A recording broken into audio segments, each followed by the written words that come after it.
Mrs. Ethel, a 72-year-old black woman with short white curly hair, knelt in her sunny garden, carefully trimming the bright yellow marigolds. She wore a simple white shirt and a black skirt, her hands dusty from the soil she loved so much. Around her, green bushes swayed gently in the breeze, and the White House behind her gleamed under the afternoon sun. This was her happy place, where she felt most at peace. For years, she had turned her front yard into a colorful paradise, full of flowers that made her neighbors smile. Some even stopped by just to admire her work, but not everyone appreciated it. From his window, Mr. Carlson, a white man in a white shirt and blue pants, watched her with a frown. He had lived in the neighborhood for years and didn't like change. To him, Mrs. Ethel didn't fit in, even though she had been gardening there longer than he had lived on the street. As she hummed an old gospel tune, a police car pulled up quietly. 4 officers in navy blue uniforms stepped out, their expressions serious. Behind them, a cameraman from a local news station had followed, curious about the call they had received. "Ma'am," one officer called out. Mrs. Ethel looked up, surprised but calm. She wiped her hands on her skirt and stood slowly, her knees aching a little from kneeling so long. "Yes, officers. Can I help you?" Mr. Carlson had called them, claiming a suspicious person was lurking near his property. But as the officers took in the scene, the elderly woman, her gardening tools, the well-tended flowers, they exchanged glances. This was clearly no criminal. One officer, a younger man with a kind face, spoke first. "We got a report about someone trespassing, ma'am, but it looks like you're just working on your garden." Mrs. Ethel chuckled softly. "Oh, honey, this is my home. I've been planting here for 15 years. She gestured to the flowers. "You like marigolds? I've got plenty to share." The officers relaxed, smiling at her warmth. Even the cameraman lowered his camera slightly, realizing there was no real story here, just a kind woman doing what she loved. But the moment had already been captured, and soon the whole town would see it.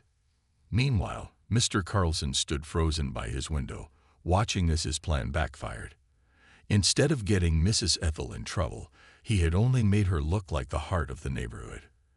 And he had no idea just how much this day would change everything. The officers stayed for a few minutes, chatting with Mrs. Ethel about her garden.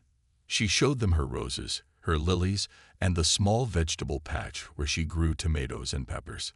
"Nothing like fresh food from your own yard," she said with a smile.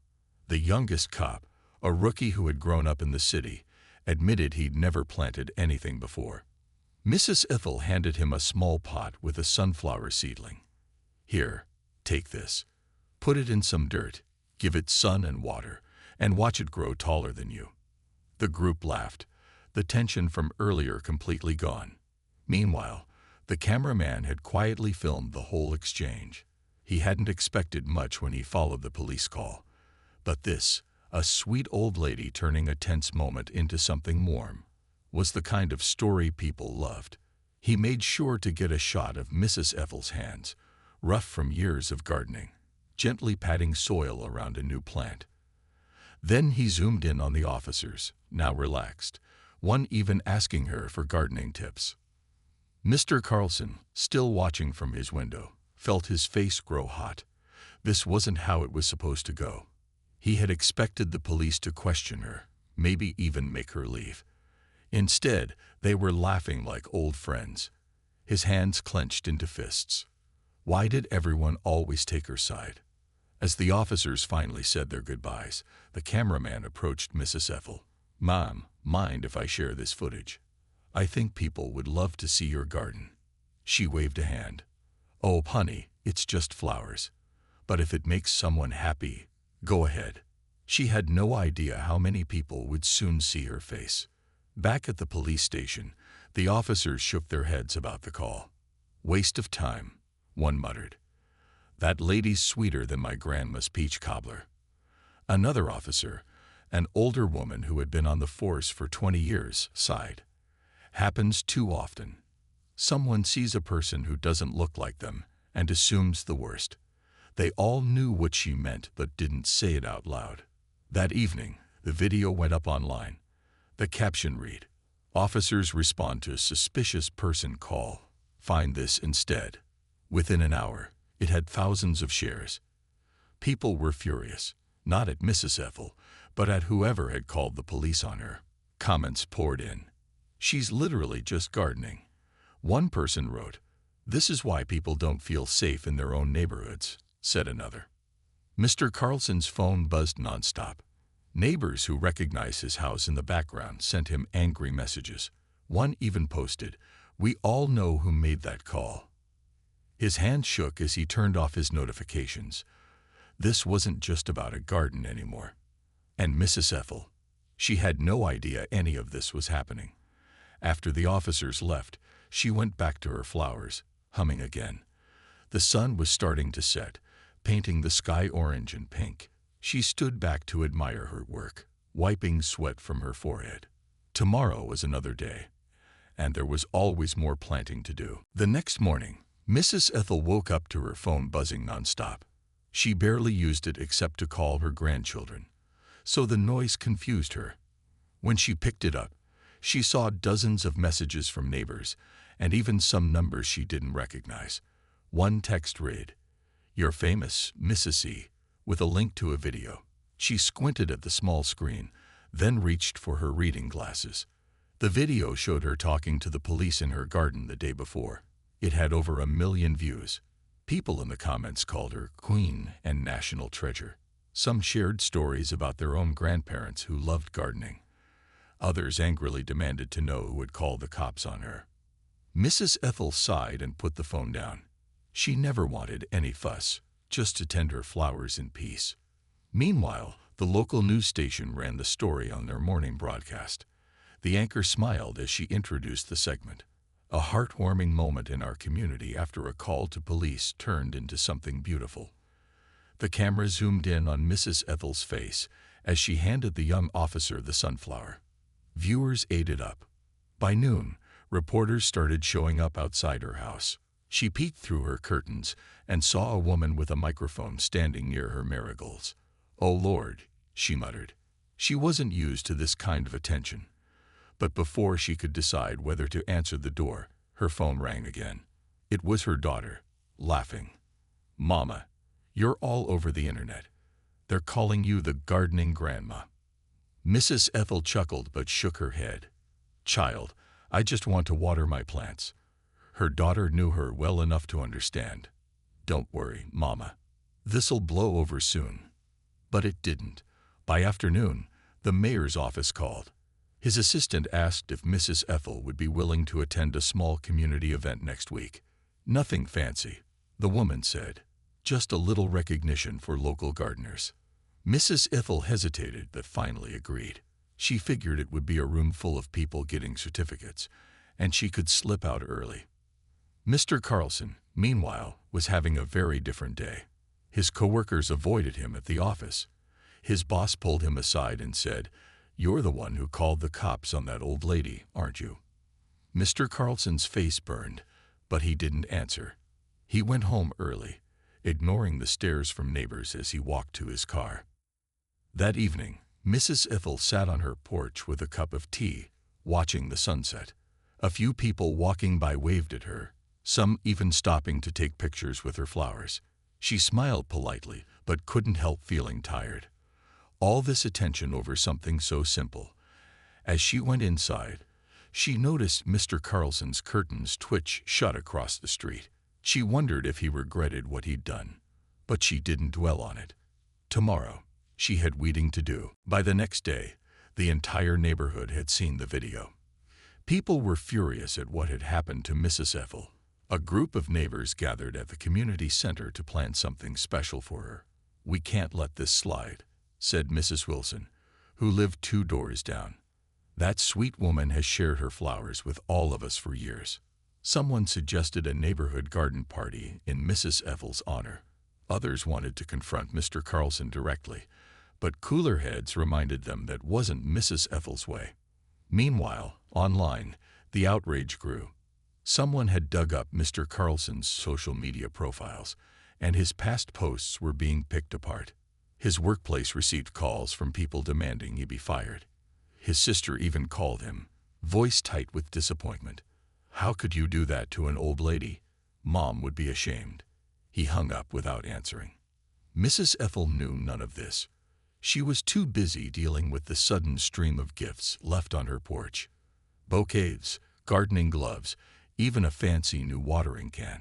A local nursery dropped off a cart full of potting soil and seedlings with a note. "Thank you for making our town beautiful." She stood on her porch, hands on her hips, shaking her head at the pile. "Lord have mercy," she muttered to herself. That afternoon, a reporter from the town paper knocked on her door. Mrs. Ethel invited her in for lemonade, but refused to talk about Mr. Carlson. "I don't hold grudges," she said simply. "Life's too short for that." The reporter asked about the mayor's upcoming event. Mrs. Ethel shrugged. "Just gonna smile, take my little certificate, and come home to my plants." But the event wouldn't be that simple. The mayor's office had been flooded with calls and emails supporting Mrs. Ethel.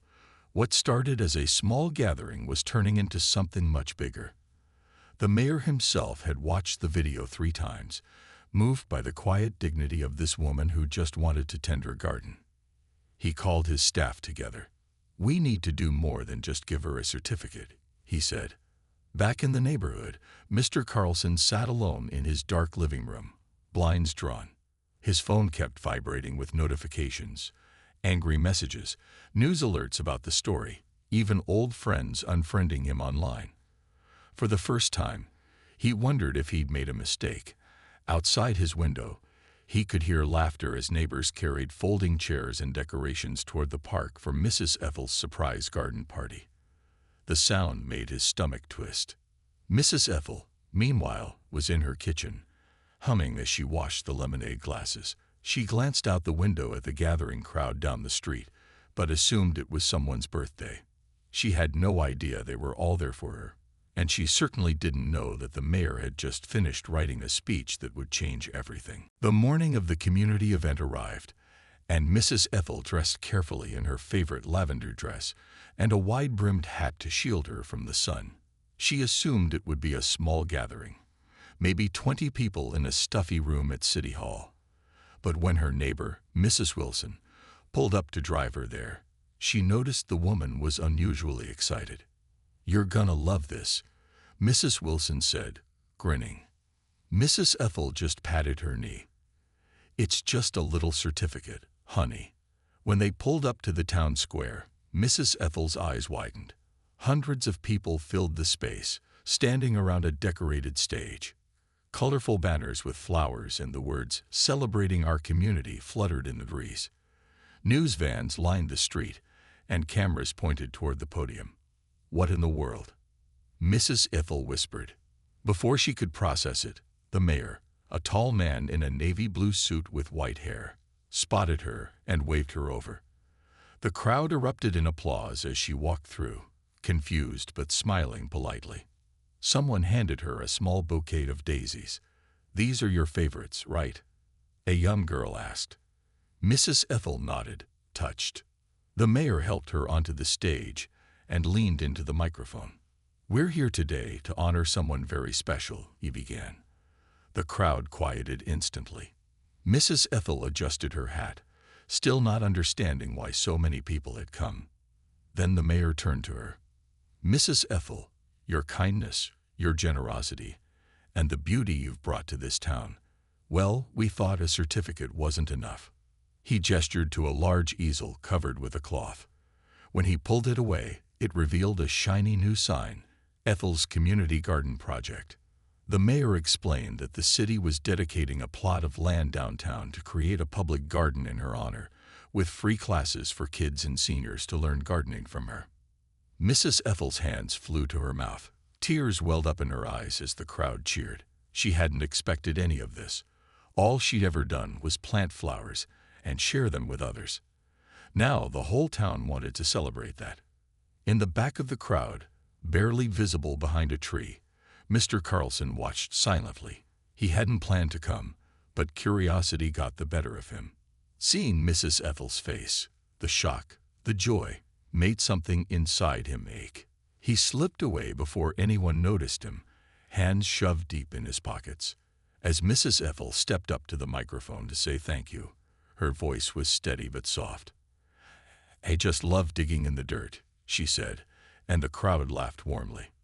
"But if my little garden can bring people together like this, then I reckon that's the real miracle."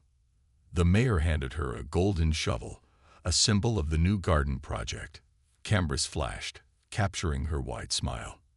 And for the first time in a long time, the whole town felt like it was blooming right along with her. The days after the ceremony buzzed with excitement. Construction began on Ethel's community garden, with volunteers showing up daily to help clear the land and build raised beds.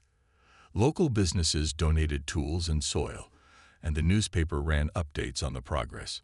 Mrs. Ethel visited the site often, offering advice on where to plant the sunflowers and how to space the tomato vines. Everyone wanted a piece of her wisdom. Meanwhile, Mr. Carlson became a ghost in his own home. Blinds drawn, he watched from his window as neighbors who used to nod politely now turned their heads away. The few times he ventured out for groceries, he felt stares burning into his back.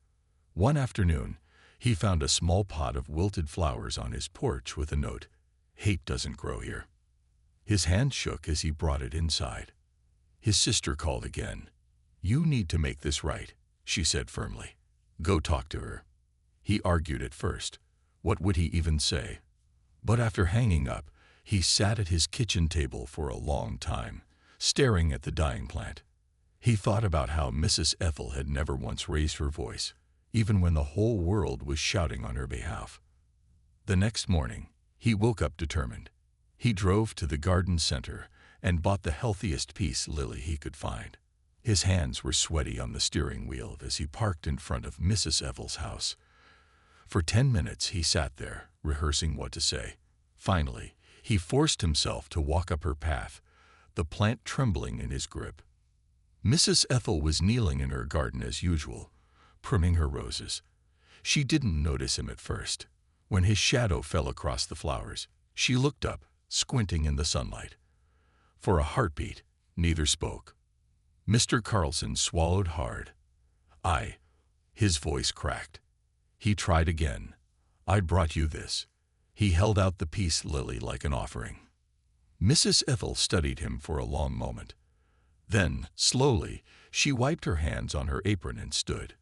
Instead of taking the plant, she did something he never expected. She opened her arms. Mr. Carlson froze, but when she didn't lower them, he stepped forward awkwardly into the hug. It lasted only a second, but it was enough to break something inside him. "I'm sorry," he mumbled into her shoulder. She patted his back before pulling away. "We all make mistakes, sugar. What matters is what we grow from him." She took the lily from him and smiled. "Now, you want to help me plant this." His eyes stung as he nodded. And right there, in front of God and everyone, the man who'd called the cops on her knelt in the dirt and learned how to repot a plant properly. Neighbors passing by did double takes. One even snapped a picture. But Mrs. Ethel just kept teaching, her voice patient, as if this was the most ordinary thing in the world. By the time they finished, the peace lily had a new home near her front porch. Mr. Carlson's pants were ruined, his knees stained with soil. But for the first time in weeks, he stood a little taller.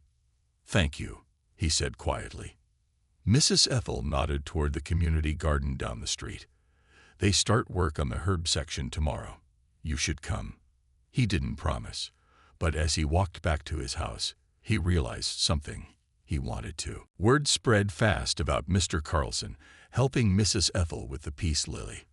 At first, neighbors were skeptical, probably just for show. Someone muttered at the grocery store. But when he actually showed up at the community garden the next weekend, wearing old jeans and work gloves, people started to whisper less and watch more. Mrs. Ethel put him to work building a trellis for climbing beans. "Hold that post steady," she instructed, her voice firm but kind. He fumbled at first, dropping nails and misaligning the wood, But she didn't scold him, just showed him again, her rough hands guiding his. Nearby, other volunteers pretended not to stare, though a few exchanged raised eyebrows. By lunchtime, the tension had eased. Someone handed Mr. Carlson a bottled water, and he nodded thanks. When the mayor stopped by to check on progress, he did a double take seeing Mr. Carlson there but gave a cautious smile. "Good to have everyone pitching in," he said carefully. Mrs. Ethel, wiping sweat from her forehead, beamed. "Sure is. More hands make light work." As weeks passed, the garden took shape, lush rows of vegetables, bright flower borders, even a little bench area where people could sit and enjoy the view. Mr. Carlson kept coming, though he still mostly kept to himself. One afternoon, while mulching around the tomato plants, a little girl tugged his sleeve. Mrs. Ethel says you're good at measuring. Can you help us space out these marigolds?" He blinked, surprised to be asked. But he knelt down and showed her how to use the ruler, his voice gruff but patient. The girl's mother watched from a distance, her wary expression softening just a little. Mrs. Ethel noticed these small changes but didn't make a big deal of them. When reporters came to do a follow-up story on the garden, she made sure they included Mr. Carlson in the photos. "He's part of this too," she insisted. The resulting article called it "A Story of Redemption and Roots," though Mr. Carlson cringed reading it. One evening, as the sun dipped low, Mrs. Ethel found him alone at the garden's edge, staring at the freshly planted herb spiral. "Penny for your thoughts," she asked. He hesitated. "I just never thought I'd care about dirt this much." She laughed, the sound warm in the quiet. "That's how it starts. Next thing you know, you'll be talking to your plants like they're old friends." He almost smiled. "They don't talk back, at least." "Oh, they do," she said, patting his arm. "Just gotta learn how to listen." As they walked home together, her to her house, him to his, a few neighbors watering their lawns actually waved at him. It was a small thing, but for the first time in a long time, the street felt like it could be a neighborhood again. And in the morning, there'd be more seeds to plant. The grand opening of Ethel's community garden drew crowds from all over town. Colorful ribbons fluttered between posts, and the scent of fresh herbs and blooming flowers filled the air. Kids ran between vegetable patches, their laughter mixing with the sound of acoustic music from a local band. Mrs. Ethel stood near the entrance, greeting everyone with hugs and handshakes, her wide-brimmed hat shading her smiling face. Mr. Carlson arrived early, though he hovered near the back at first. He wore a clean but slightly wrinkled button-down shirt, as if he'd made an effort but wasn't quite used to it. When Mrs. Ethel spotted him, she waved him over. "None of that hiding now," she chided gently. "You helped build this just as much as anybody." She looped her arm through his and guided him toward the herb spiral, his project. People noticed. Whispers rippled through the crowd, but they weren't the angry kind anymore, more curious. Surprised, a woman whose daughter had learned to plant carrots from Mr. Carlson even nodded at him. "Looks real nice," she said. He managed a quiet thanks, his shoulders relaxing just a little. The mayor gave a speech, praising the garden as a symbol of what happens when we choose to grow together. When he invited Mrs. Ethel to cut the ribbon, she insisted Mr. Carlson join her. The cameras flashed as they snipped the yellow ribbon together, the crowd cheering. Afterward, as people explored the garden, a little boy tugged on Mr. Carlson's sleeve. "Mister, is it true you used to not like flowers?" The question was innocent, but it made his throat tight. Before he could answer, the boy's mother rushed over, embarrassed. But Mr. Carlson just crouched down to the kid's level. "Yeah," he admitted, "but then I learned they're kinda tough. Push right up through the dirt to find the sun." The boy grinned and ran off, already forgetting the moment. But Mr. Carlson stayed there for a second, realizing he meant it. Mrs. Ethel found him later sitting on the garden bench, watching bees hover over the lavender. "You all right?" she asked. He nodded slowly. "Just thinking.